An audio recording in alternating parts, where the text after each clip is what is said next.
Hello and welcome to today's PIR live event webinar brought to you by Partners in Research Canada. My name is Stacey Joyce and I will be your host.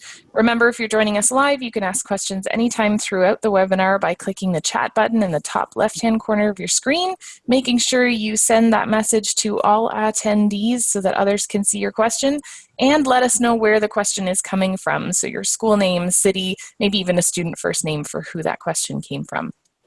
Today's guest is Professor Andreas Park.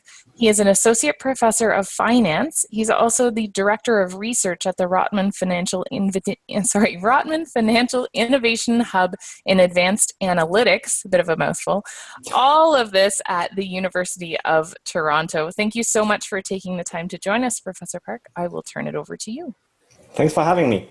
So I'm very glad to have this opportunity to talk about my research here to you guys.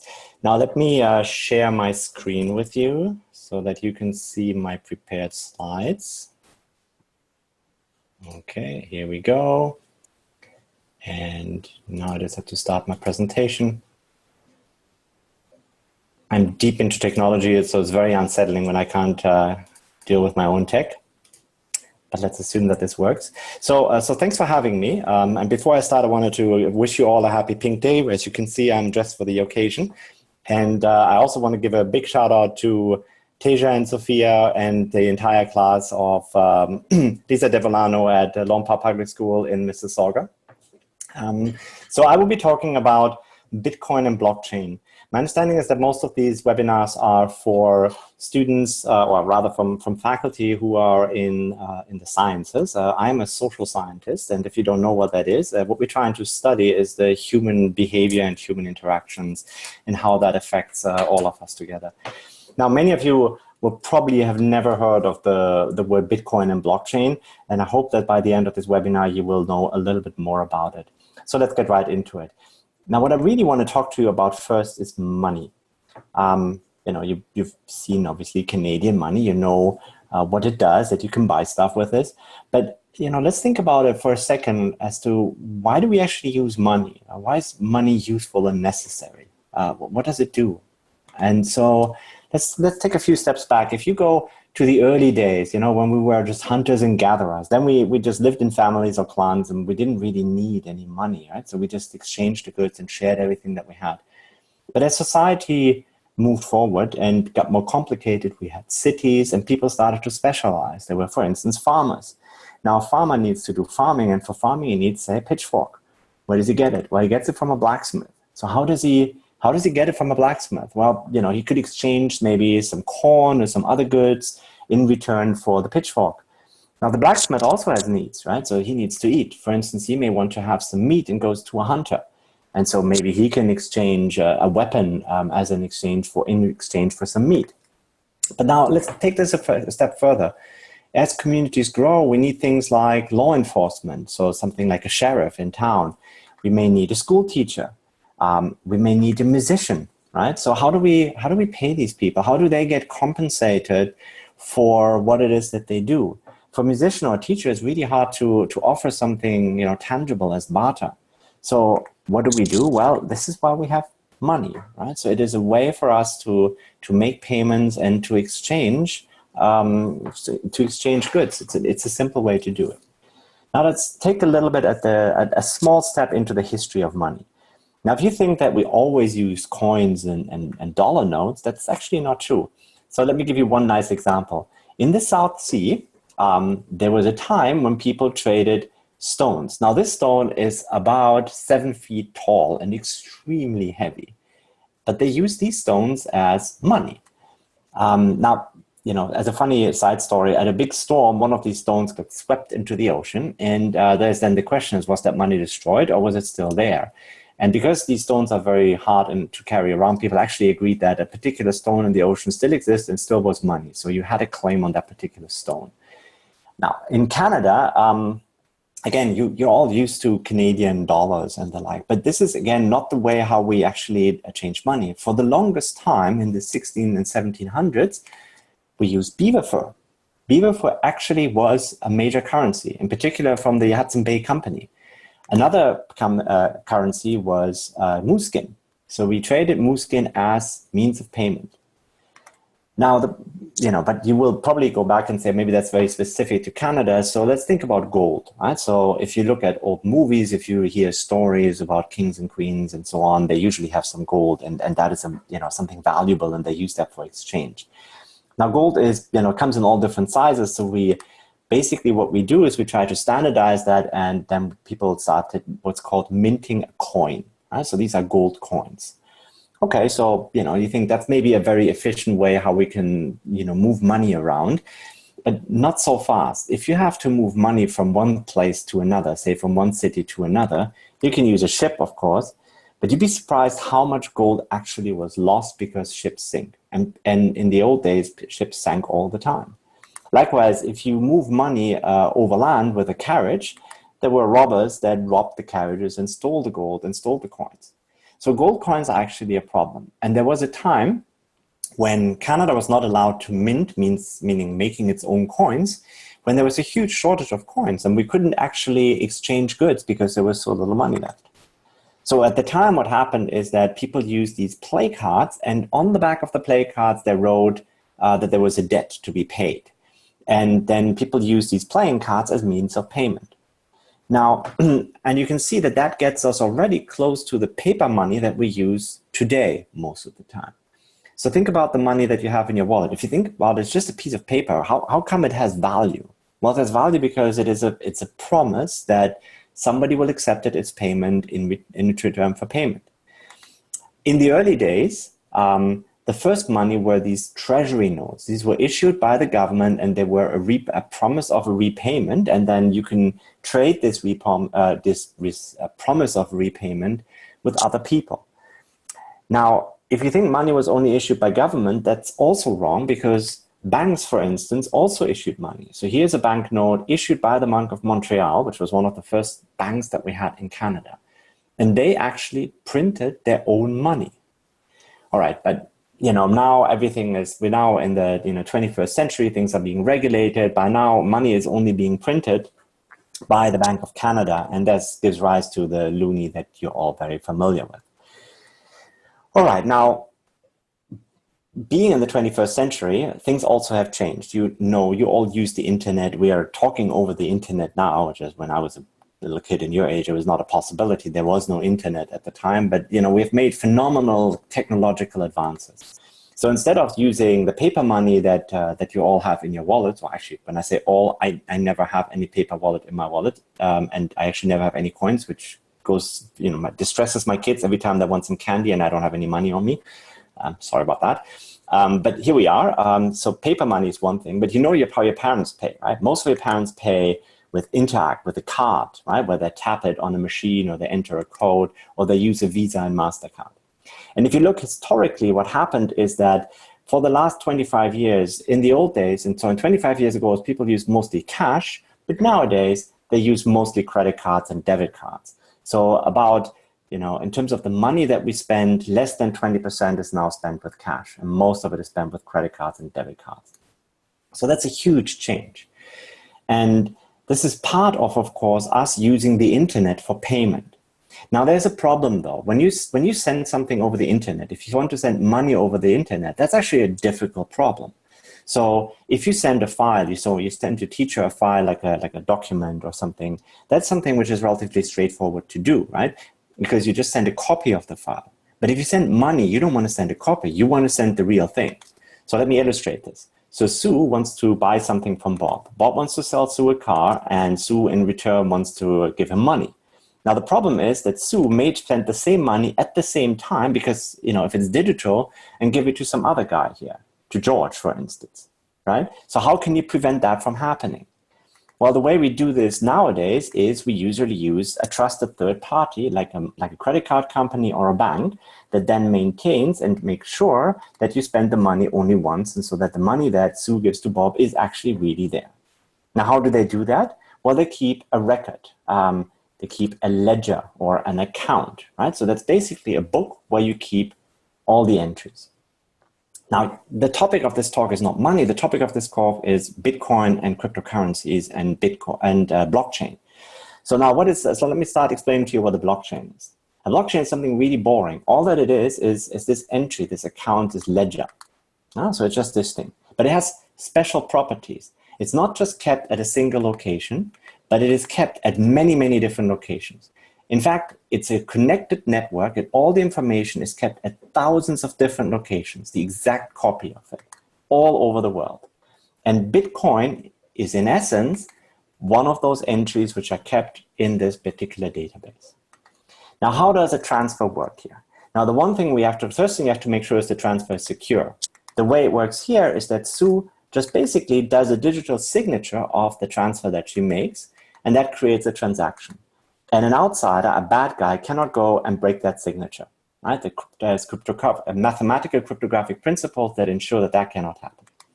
Now, what is a blockchain? A blockchain essentially is just a collection of these transactions put together in a block. Okay? Now, then we have many of these blocks, and a special feature of these blocks is that at the bottom of each block is a digest. It's a piece of information which summarizes the block. And whatever is at the bottom of one block is linked to the next block by being at the top of the block. So we have here the first block has a link to the second block, and so on and so forth. And so what that does, it makes the change of a transaction in the past impossible, because every time you would change one of the transactions, you basically create a change in the digest, in the information that is at the bottom of the block. And so then it doesn't match the one that is on the top of another block. So that makes it impossible to change the network, and that creates a chain. All right, now let me explain the workflow. So Sue signs a transaction. She sends it into a big network. This network verifies that she essentially made the transaction, and again goes into a pool for verification. There's a group of people that are called miners, so it's actually really computers, that race to solve a mathematical problem, and the first person to do it earns the right to create a new block. So they take all of these transactions, form a block, and then add it to the chain and receive money. That's essentially how a blockchain works.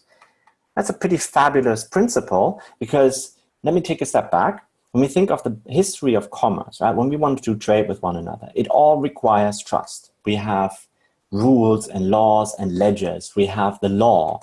We have banks that secure this. We have even identities, digital identity, real identities like passport, that all ensure that we can trust one another. The premise of blockchain technology is completely different. It works entirely without trust. It is controlled by no single entity. So there's no firm that is a blockchain firm. There's no person or an organization that does it. Anybody can participate. Anybody can use this. So not just people in Canada, people in the third world who have no bank, no access to anything, they can participate in this. And the very basic principle of it is that you trust nothing except what you can verify yourself. So trust is not needed here. And this is a very revolutionary idea in how we can deal with commerce. What we get is therefore an decentralized internet of value. So the current internet as we have it is of information. With blockchain, we can have an internet of value where we can transfer value around. And one of the cool features I want to just very briefly mention is that you can have digital contracts that are self-auto-executing. So that's really good for intellectual property, for instance. All right, so for musicians, for instance, that have a song. So what this will do is we'll see really very dramatic transformations over the next 10 years in banks, in accounting firms. I know that means nothing to you, but just take my word for it for now, and also in the law.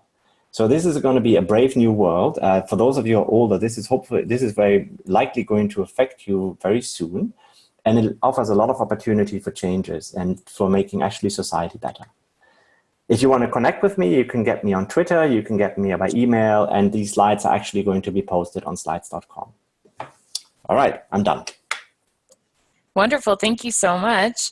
I'll let you leave that slide up for a moment in case anyone is taking a picture or copying down that information.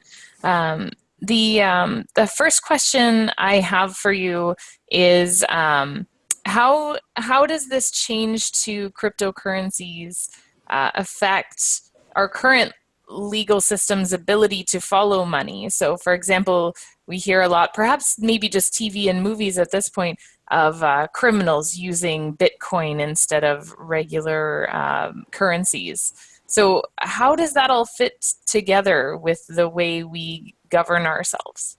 So this is something I didn't talk about. It's a legitimate concern, right? Because when I say everybody can participate, any bad guy can participate in moving money around. There is no question about that. And the issue is, of course, that Bitcoin is something which you can't forbid from occurring and from people being using, right?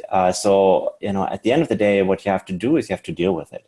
You have to find a way to deal with it. Now, keep in mind, the transactions that happen, say, on Bitcoin or in the Canadian version Ethereum are traceable. Everybody can see where the money is going. Now, you can play some tricks, but in general, there's a lot of it is visible.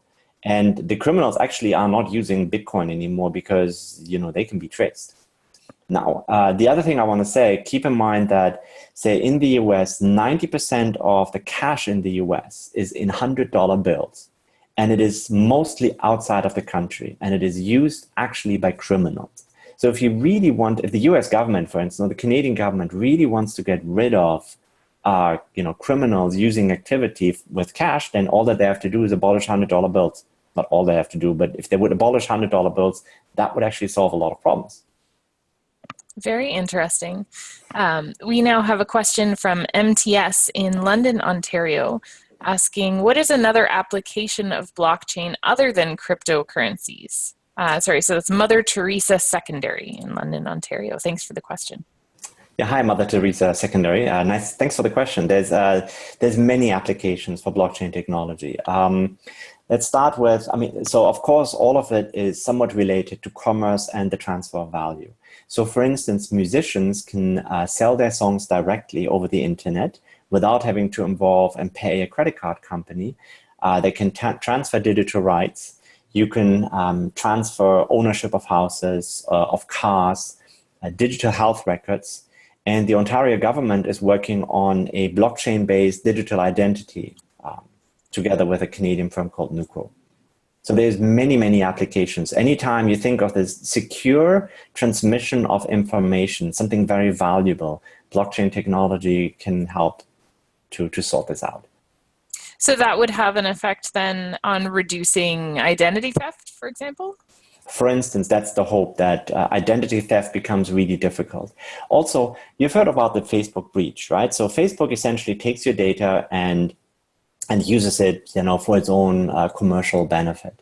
Now, you can think of a world where you have a blockchain-based identity, which is your identity, and where you only give access to your identity when you really want it. So nobody gets to have it at any other time. So for instance, think about, digital identity, a blockchain-based digital identity is something that could really help us out. If you are somebody who wants to go to a bar, right? Suppose you're, an 18-year-old young girl, and you want to go to a bar. Now, what do you do nowadays? You probably show your driver's license. Personally, I find that extremely creepy, right? You have the bouncer at the door, and what they do is they see everything about you. They see your picture, your name, your address, everything.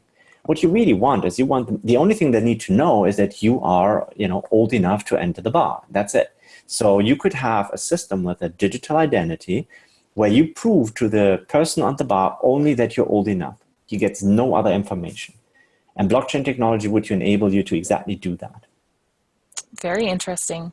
We now have a question from Praneel, who's in grade 5 in South Mississauga, asking, can you hack into Bitcoin to make it not work? That's an excellent question, Praneel. So far, the blockchain Bitcoin has not been hacked. It is extremely difficult to hack. So it starts with the encryption mechanism, which has been developed by the American spy agency NSA. So part of it. Part of it has been developed by professors at the Massachusetts Institute of Technology. Oh my God, that's also a mouthful. And so far, these mechanisms have not been hacked. Now, so far doesn't mean that they can't be hacked, but the processing power that you need to expense for it is enormous. Also, keep in mind, one of the things is when databases are getting hacked, that's usually a failure of people protecting the different records. So think about it as a database is just a big open barn, a big barn, which is heavily guarded. Once you get in, though, you have access to everything. Now, what a blockchain has essentially is that every single record that is there is individually protected. So there's no such thing as the barn door which you can go and crack, right? If you want to hack a single record, you can probably try doing it, but it's, prohibitively expensive. And all that you would accomplish is hack a single record of one person of a million. Interesting. So that brings us to another question from Mother Teresa Secondary about Bitcoin. They've heard of people saying if they lose their private key, then they can't get their coins or money. Is this true? And are those coins lost forever? Or is there a way that someone can get their Bitcoins back if they lose their private key? Again, a very good question. You obviously know a lot about that, guys and girls at Mother Teresa Secondary. So you heard it, and it's correct. Nobody is going to make you whole. If you lose your private key, it's gone. That's a very big difference, and it's very unsettling when you actually want to use this system. Now, keep in mind so Bitcoin is a particular, I'm not a big fan of Bitcoin. I want to be very clear about it. I find it clunky and environmentally problematic, and I'm not actually so sure that it will last in the long run. Think about it as like blockchain 1.0. Ethereum, the Canadian invention, blockchain 4.0 is already much better. And people are working on the third version, which will, propel this whole thing really forward. But the unsettling part indeed is nobody's going to make you whole if you lose your private key. But let me say this, there's other ways how you can organize a blockchain than, the very cumbersome part of Bitcoin, where there could be safeguards and protections in place that allow you to get a recovery under certain circumstances. Interesting. So Alex in grade 5 is actually asking a question that I was wondering about, because in the news this morning, I read about how Bitcoin has plummeted in value. So at first I thought this was sort of novel on first glance. And then I realized, well, no, we're always talking about how the Canadian dollar is rising and falling compared to other currencies. And so these cryptocurrencies would be perhaps similar. And Alex is asking if you can get Bitcoins from the original sellers years ago, and are they worth more than they used to be, for example, a month ago? So, great, Alex, this is a lot of questions in one. So it's indeed true that the value of Bitcoin as it is being traded, exchange for US dollars, has plummeted. So the first thing to say is that money by itself has no value, right? So, when we compare this to a share in a company that you could have, the share in a company means that you get payments from the company in the future. Money is just a piece of paper. By itself, it has no value. And the same holds for Bitcoin. By itself, it has absolutely no value. It has only value in as much as it can be used.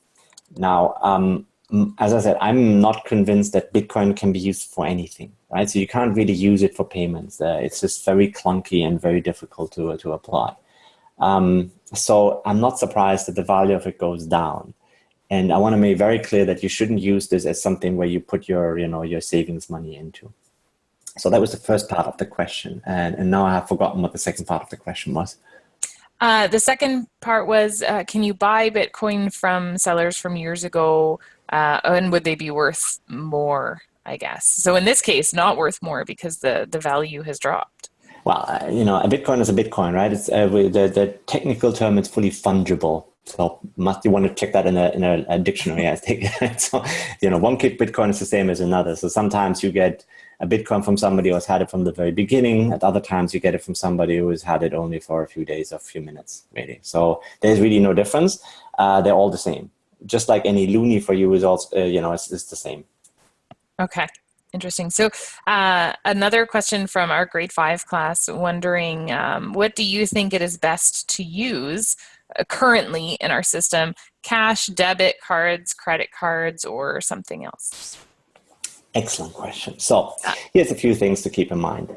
So number one, I find cash problematic. I don't like cash, right? Because I have to carry it around and it's not secure. Right? So that I don't like. What I like about cash, though, is that it gives you freedom. So when nobody knows how you spend your cash. So that's a nice thing about it. If you use credit cards and debit cards, I like it, right? Because it's very easy for me. I tap on things and I get money paid back for it in return, right, from the credit card company. So it's very useful for me, but for the merchants where you buy it from, they actually have to pay fees on that.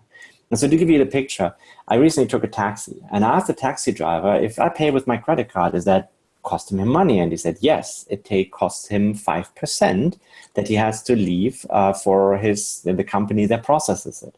Now that's a lot of money. 5% of his annual income essentially goes to a credit card company.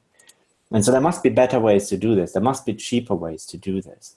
And this is, of course, a problem for, in particular, in this case, as a cab driver, it's not somebody who makes a lot of money. So, somehow that made me feel a little guilty. And I know that there are better ways to do it and there are cheaper ways to do it. So put differently, for me personally, it works very well. And keep in mind, in Canada, we are in a developed economy where things work quite well. But picture yourself being in a third world country, right? Where money is really dangerous for you to carry around because you get robbed. With cryptocurrencies like Bitcoin or Ethereum, you have access to financing, to a real banking system without having actually to enter a bank ever, without anything. It's amazing. For those people, it's a huge enabler and a huge possibility for change for the better. So we have a question now from Assumption Catholic Secondary School in Burlington, wondering if you think the value of any cryptocurrency will ever become stable enough to use on a large scale. Good question. So hi to Burlington. Now, what I personally hope will happen actually is that the Canadian government will issue its own cryptocurrency. Right? If that is the case, if it goes that way, that would be a game changer, right? It would allow so much change for the better, so much improvements in interactions between people. I very much hope that will be the case at some point. Now, the current cryptocurrencies, in some sense, I find the speculation and the price fluctuations very distracting, right? Because the idea of the blockchain technology is you can use it for many, many different applications. And a lot of people focus entirely on the prices that there's a market for that and how the prices fluctuate and all that. That's not very helpful. I would like to see that people actually try to develop the technology and develop the tools that actually help propel the economy forward and that give you guys job opportunities in the future. So that was one of my questions that you're leading right into is, what do you see this looking like in the future and what career opportunities can these students perhaps expect to be there? So let's take a step back. If you think of the internet is based on a number of protocols and things that run in the background. So every time you look at a website, or many times you look at a website, there is a database underlying it. There is a code exchange using a programming language called Java. So there's a lot of things going on in the background as you use the internet, but you don't get to see any of that, right? You're just usual users applying to it. And what will happen with blockchain technology is that it's going to work in a similar way. So in 10 years' time, I would predict that a lot of the tools from blockchain technology are somewhere happening in the background, and the average user will just not know anything about it, right? So in that sense, for those of you who are grade 4 and 5 and 6, by the time that you enter university and have your own salary, this is all going to be part of how the world works anyway. In the interim, a lot of development will happen. And if you want to participate in that, of course, if you are already a good programmer, if you're interested and keen on coding, if you can program, say, in Python, some part of it is programmed in Python, other parts are programmed in Java. The Ethereum network has its own language, which is called Solidity, or there's other versions on it. So there's a lot of opportunities how you can develop your own ideas, your own companies even. Even you as a 16-year-old can do this. Now, let me give you this snippet of information. It's maybe interesting for the ones that are in secondary school. So the second biggest blockchain in the world, and in my opinion, the best and the most useful one, is the Ethereum network. That was developed by a 17-year-old kid from Toronto. So keep that in mind. A 17-year-old started the development of this blockchain. Now, he's obviously now in his early 20s, but he started at this when he was 17. Wow. That is blowing my mind a little bit. Yeah, mine too. So obviously there are great opportunities here that perhaps are starting to exist now, and we'll see more and more for running the background. What I would like to do before we finish off today is just a quick recap, because from the questions we're receiving, I can tell that some other students were having the same reaction to this that I did when I first started hearing about this, in trying to wrap their minds around how a blockchain works and what's the difference between a regular bank or an institution that has a location versus a blockchain and versus a particular currency like Bitcoin. So you want me to wrap that up? Okay. So if you can summarize, what those pieces are, how they're different. Does that make sense? So what the current world as it works is, every time you want to transfer any kind of value, like be it money, be it a share of a company, be it the deed to a house, the title to a car, you need to go through a lot of middlemen and intermediaries. You have to go through banks, lawyers, accountants, and so on and so forth. There's a lot of parties in between when you have a transfer. With a blockchain, what you can do is you can transfer value directly from one party to another. You can create records in a distributed fashion that are visible and that prove what it is that people have done in the past, whether or not they are owners of an item, and they can facilitate the transfer. So I'm using a lot of big words there. So basically, the bottom line is you cut out a lot of middlemen as you do this, which, and for an economist like me, is a major opportunity to think about how this affects the economic interactions that are now possible between people. There's a lot of money which we don't have to spend anymore on intermediaries and on banks. So that is the major change that is coming. Think about it for yourself. Imagine that you are an artist and you have a piece of art, like a piece of music. It allows you the possibility to directly interact with your fans, to get, say, payments from your fans, to get contributions from your fans, without having to involve anybody around you. Imagine what that would do.